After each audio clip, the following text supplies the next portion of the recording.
The following lesson is linked to Learning Outcome 2, Reading and Viewing. It addresses the assessment standards that require learners to recognize how language and images may reflect and shape values and attitudes and explain the meaning of a wide range of visual, audio, and multimedia texts.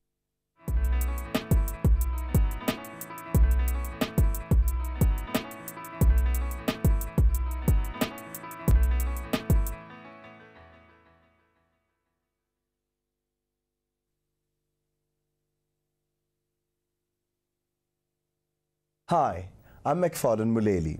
In our previous lesson, we started looking at public service announcements.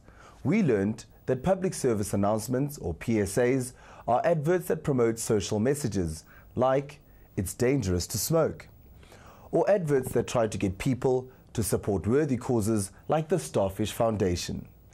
In today's lesson, we are going to study an example of a public service announcement, or PSA, in detail, to see how, even though it isn't trying to get people to buy something, it still uses persuasive advertising techniques. Towards the end of this lesson, we also show some exaggerated versions of other advertising techniques. It is worth being aware of the techniques that adverts use, as knowing how they work will stop us from being manipulated by adverts.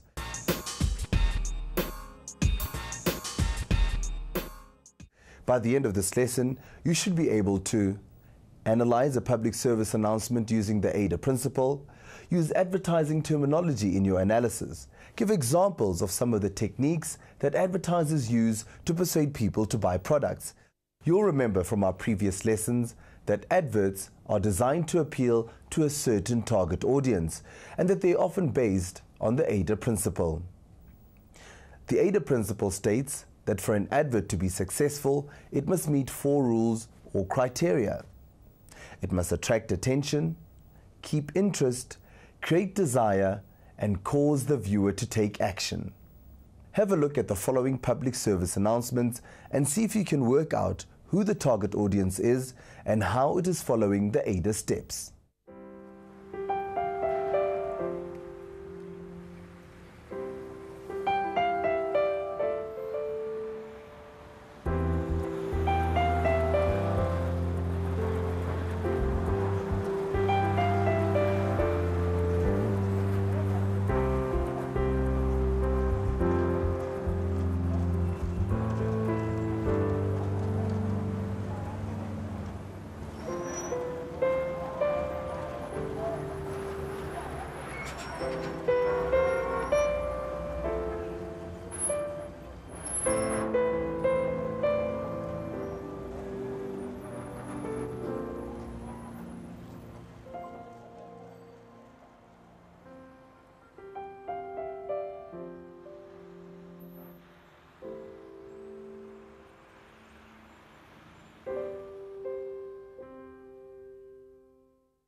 Like most public service announcements, this advert is aimed at the general public.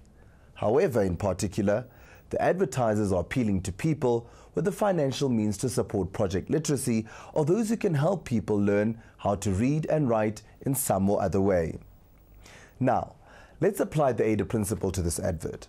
First of all, how does the beginning of the advert attract attention?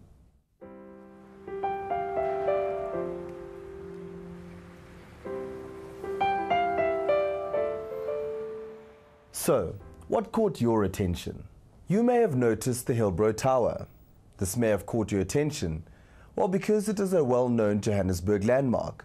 We're all familiar with people handing out pamphlets, so you may have wanted to see why this situation was being included in an advert. The poster may also have caught your attention, as lots of people think about going to the city to look for employment opportunities, and the music is also a powerful way to getting people to notice an advert. Advertisers know that audiences often respond well to situations and people that they feel they know. So that is why this advert shows situations we are likely to be familiar with. Advertisers also know that people like stories, so although they are short, adverts often have a story to tell. How does this advert keep our interest by telling a story?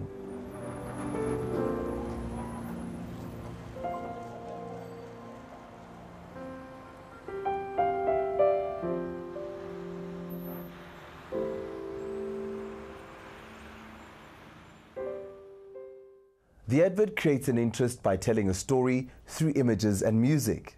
The story is set up by the poster saying, "Job seekers hit the big city." When the man arrives in the taxi after this, we know he has come to Johannesburg to look for a job. This keeps us interested because we want to see if he will be successful. As the story continues, there seem to be lots of opportunities.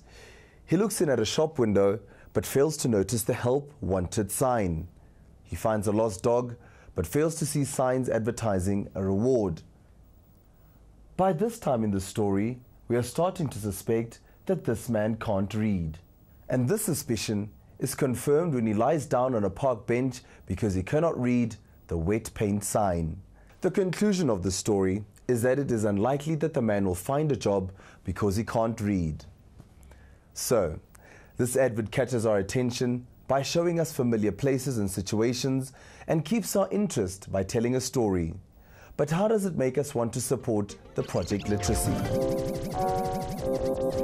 Like the public service announcements that we looked at in the previous lesson, this advert works by playing on the emotions of the viewer. Sometimes we respond emotionally to an advert because we identify with the characters or even the situation. This means that we imagine what we would feel like in a certain situation. To understand this, let's analyze some shots from this advert in more detail to see how they create an emotive response in all our viewers. When we see close-up shots of someone, we are able to identify their emotions. Here, the close-up shot of Mandla shows that he feels uncertain as he looks around at the big city. We imagine how we would feel in this situation and perhaps even hope that something good will happen to him. In this shot, we are pleased that the man has found a friend and are pleased that the dog has someone to look after it. By showing that Mandla is kind to animals, we realize that he has a good heart and we like him even more. When we see this shot, we feel sad. We realize that help for the man and the dog is available, but Mandla doesn't realize it because he can't read.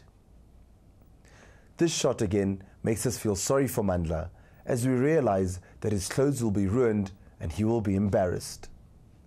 We also realize that Mandla's situation seems helpless without the ability to read. So, this advert works by using our emotive responses to create a desire in us to help people to learn to read and write. And this desire would encourage us to support project literacy. Now let's think about how this advert would get viewers to take action. This advert uses a soft sell approach. It wants you to take action and support project literacy, and it gives viewers the information that they will need to do this. However, it doesn't try to force them to respond straight away. This is the best approach to get people to support charities, as people want to feel like they're doing something on their own terms, not like they're being forced to do something. Now, whilst public service announcements are designed to get you to support worthy causes like project literacy, most adverts are just trying to sell products and make money. In addition to the techniques we have already seen, such as telling a story and appealing to emotions, advertisers also use other strategies. Have a look at our exaggerated adverts that follow to see if you can work out how the advert is trying to manipulate viewers and what it is trying to get them to believe.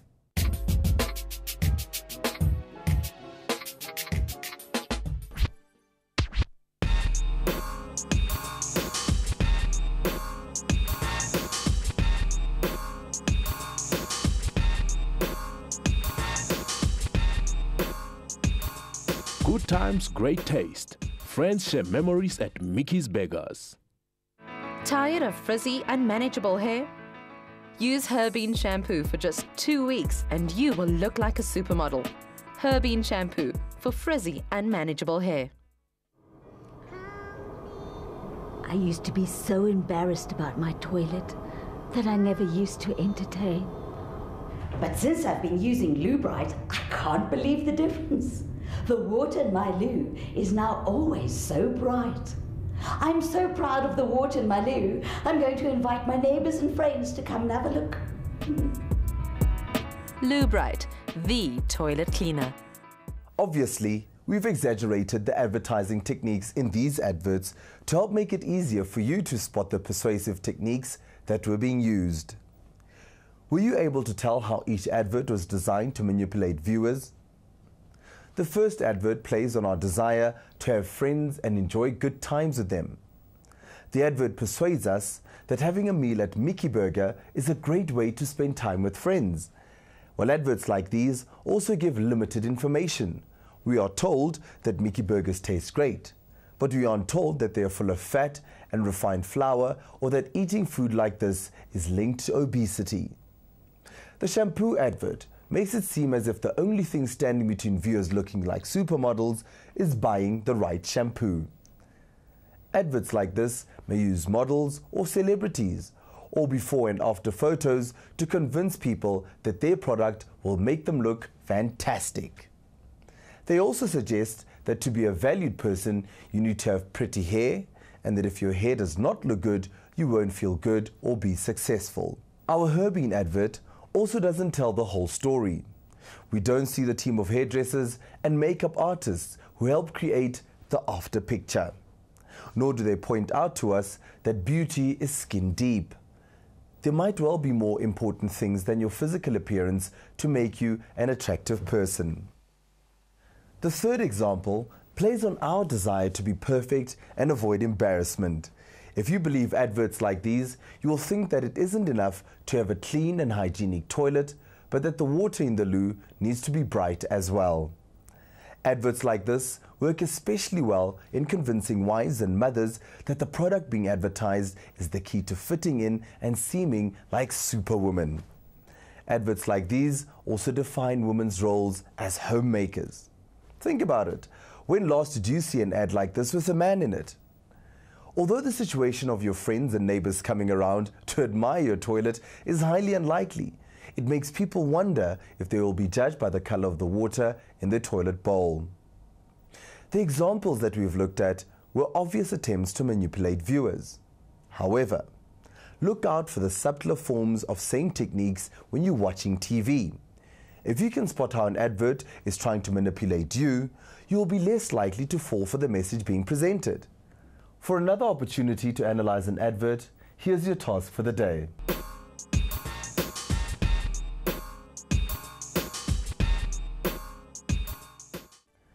Examine the following billboard advert. State how it achieves each of the AIDA principles. Next time, we'll be looking at other mediums of advertising. See you then.